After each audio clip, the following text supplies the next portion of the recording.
Hi, hello, assalamualaikum warahmatullahi wabarakatuh. So, welcome back to my class. And for today, let's see here. We'll talk about complex sentence. Okay, have a look at our first slide.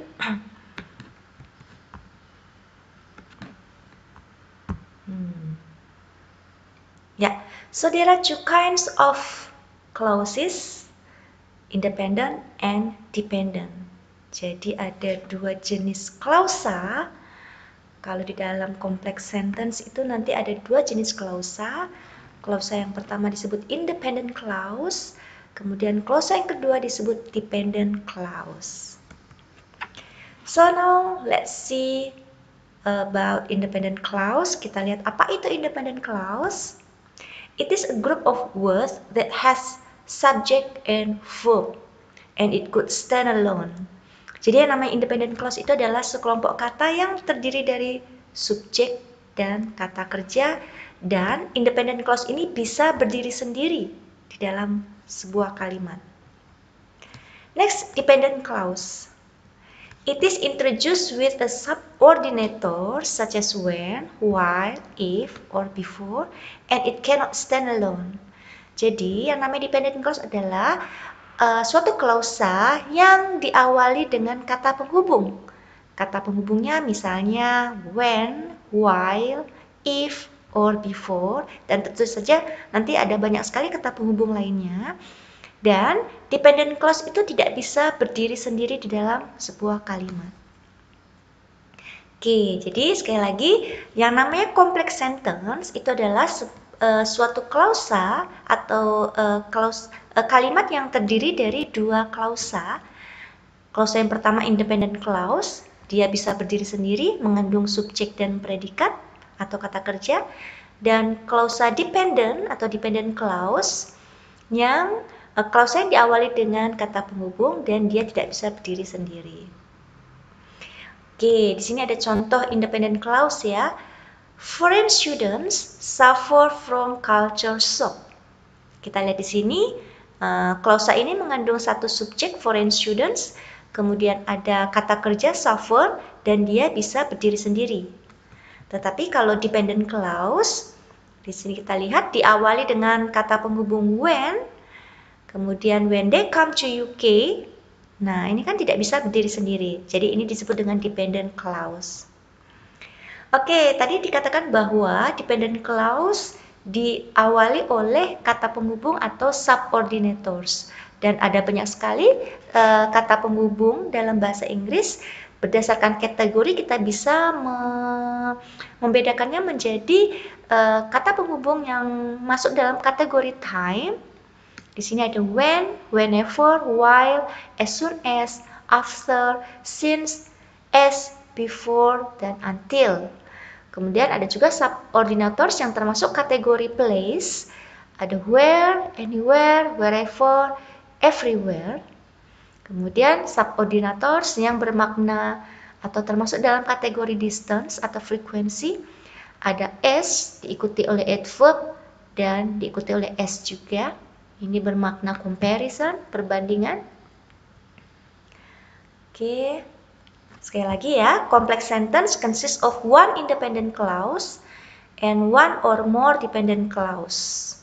Kemudian, those clauses are connected with subordinators. Jadi, complex sentence terdiri dari satu independent clause dan satu atau lebih dependent clause, dan antara independent clause dan dependent clause dihubungkan oleh yang namanya subordinators. Kemudian kita lanjutkan subordinators yang termasuk kategori manner atau cara. Di sini ada as if, dan as though. Kemudian subordinators yang bermakna reason, alasan, ada because, as, dan since. Kemudian ada juga yang termasuk kategori result. Di sini ada rumusnya, ada so diikuti oleh kata sifat, adjektif, lalu diikuti oleh that. Kemudian ada so diikuti adverb, kemudian that. Kemudian such a atau such an diikuti oleh noun phrase, kemudian diikuti oleh that so. Kemudian ada much, many, little, few, plus noun phrase, plus that. Kemudian termasuk kategori purpose, ada subordinator so that dan in order that. Kemudian kita lihat di sini ada kategori concessions atau unexpected result, ada although, though, dan even though. Lalu yang bermakna kontras, ada while dan whereas. Oke. And there are several types of dependent clauses based on its functions. Jadi, tadi dependent clause itu adalah klausa yang tidak bisa berdiri sendiri. Dependent clause itu sendiri nanti dibagi menjadi ada 3 fungsinya, yaitu yang berfungsi sebagai adverbial clause. Nah, berarti kalau sebagai adverbial clause, biasanya ciri-cirinya adalah diawali oleh subordinator yang tadi sudah kita pelajari di dalam tabel tadi. Kata penghubungnya yaitu ada when, while, because, although, if, so, so that, dan sebagainya. Berdasarkan kategori tadi banyak sekali ya. Misalnya contohnya, although Ahmad was sick, he went to class. Although Ahmad was sick ini diawali oleh kata penghubung although. Kemudian klausa ini tidak bisa berdiri sendiri, maka dia disebut dengan dependent clause yang fungsinya sebagai adverbial clause. Atau di sini although bisa diletakkan di awal kalimat atau di akhir kalimat. Ahmad went to class although he was sick. Kemudian ada juga dependent clause yang menempati fungsi sebagai noun clause. Kita lihat di sini ya, it function as a noun, jadi fungsinya sebagai kata benda. Kalau fungsinya sebagai kata benda, maka dia itu nanti posisinya sebagai subjek atau sebagai objek. Nanti kita lihat contohnya ya. Lalu ciri-ciri noun clause, ciri-ciri dependent clause yang menempati fungsi sebagai ciri-ciri dependent clause yang menempati fungsi sebagai noun clause itu biasanya kata penghubungnya adalah WH questions, that, whether atau if. Nah, kita lihat di sini menempati sebagai subjek dan dia menggunakan kata penghubung that. That there is a difficult problem in this life is natural. Atau di sini menempati sebagai objek. Scientists believe. Nah, di sini dependent clause-nya menempati sebagai objek dan dia menggunakan kata penghubung that. Scientists believe that they can discover the medicine for HIV. Oke. Kita lihat ya, di sini ternyata ada penjelasan tentang adverbial clause. Di sini kita perhatikan kembali contohnya, apabila dependent clause-nya itu diletakkan di awal, maka kita gunakan koma. Tetapi apabila dependent clause-nya diletakkan di akhir, atau di sini kita sebutkan independent clause-nya, maka tanpa koma. Oke, kita lihat di sini ya. Tadi dikatakan bahwa noun clause itu bisa menempati fungsi sebagai dependent clause ya dengan kata penghubung that tadi ya, atau kata penghubung yang kita gunakan bisa WH was, atau kita gunakan kata penghubung if atau whether. Nah, di sini kita lihat contohnya. Kalau yang that, the bulletin states that science course require a laboratory period. It also points out that lab attendance is compulsory. Kemudian ini contoh noun clause yang menggunakan WH was. I don't know where the student cafeteria is. The professor explained how shockwave are formed. Do you know which answer is correct? Nah, ini semuanya noun clause-nya menempati posisi sebagai objek, tapi diawali dengan WH was. Atau kita bisa juga membentuk dependent clause dengan noun clause dengan kata penghubung if atau whether. Contohnya, I don't know whether I should look for a job or continue my study. Kemudian the expert determine if the measurement is correct or not.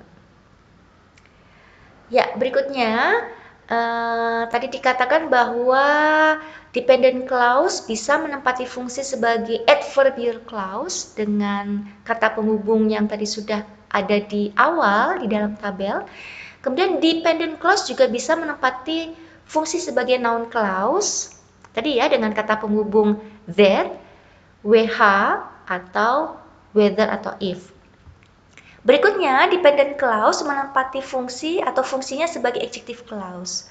Nah, apabila fungsinya sebagai adjective clause, maka biasanya kata penghubungnya atau dependent clause-nya diawali dengan relative pronoun seperti who, which, dan sebagainya. Nah, kalau who maka mengacu ke orang dan dia menempati atau dia sebagai subject of pronoun. Kalau whom juga mengacu ke orang, tetapi di sini menggantikan atau fungsinya sebagai objek pronoun. Kalau which mengacu ke benda atau hal, bisa sebagai subjek, bisa sebagai objek. Kalau whose mengacu ke kepemilikan, posesif. Kemudian that ini bisa hal atau benda, bisa orang.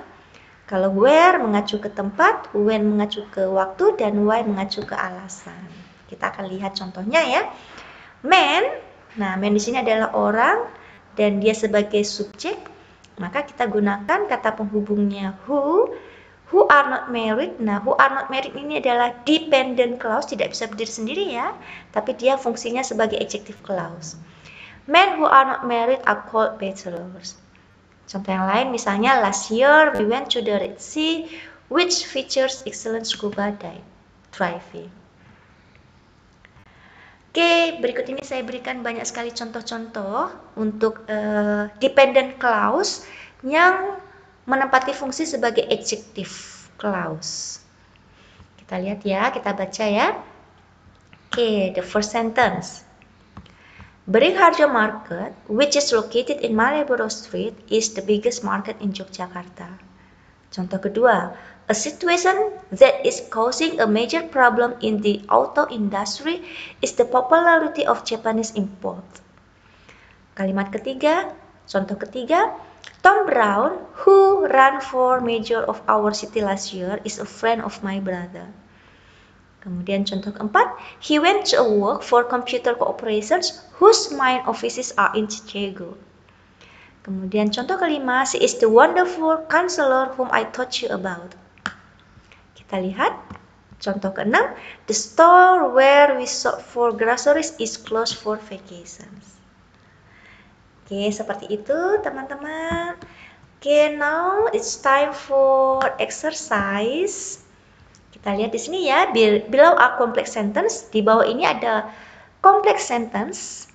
Yang harus Anda lakukan adalah identify the independence and dependent clause in each sentence by underlining with one line for independent and 2 lines for dependent clause. Then write sub above the subordinators. Jadi silakan kalian identifikasi mana yang termasuk independent clause dan mana yang termasuk dependent clause. Untuk yang independent clause, kalian beri garis bawah 1. Kemudian untuk yang dependent clause, kalian beri garis bawah 2. Kemudian tulislah sub untuk kata penghubungnya. Contohnya di sini ini harusnya garis bawahnya 2 ya, karena because Armando was very diligent ini adalah dependent clause, kalian beri garis bawah 2. Kemudian untuk yang he got the best student award ini adalah independent clause, garis bawahnya 1. Kemudian because-nya adalah sebagai kata penghubung. Ya, silakan do this exercise. You may pause the video. Silakan bisa di pause video ini untuk mengerjakan latihan 1 berikut ini. Okay, so this is the end of the meeting today. Ini adalah akhir dari video pembelajaran kita. So see you next time. Thank you very much for joining my class. Goodbye.